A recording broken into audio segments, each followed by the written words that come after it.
From the chair you're sitting on to the computer you are looking at, welding is the foundation of everything. By teaching both the structural and artistic aspects of welding, this class utilizes the hands-on side of education. If you know you're a hands-on learner, this is definitely the class for you. With a self-paced curriculum, there is time to practice your skills when you need to.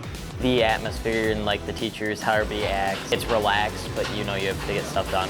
In here you'll learn MIG, stick, oxy-fuel welding, and certain cutting processes. The U.S. Bureau of Labor Statistics predicts about 50,000 job openings for welders and cutters each year over the upcoming decade. It's another thing you can fall back on because it's a skilled trade. It's not going anywhere.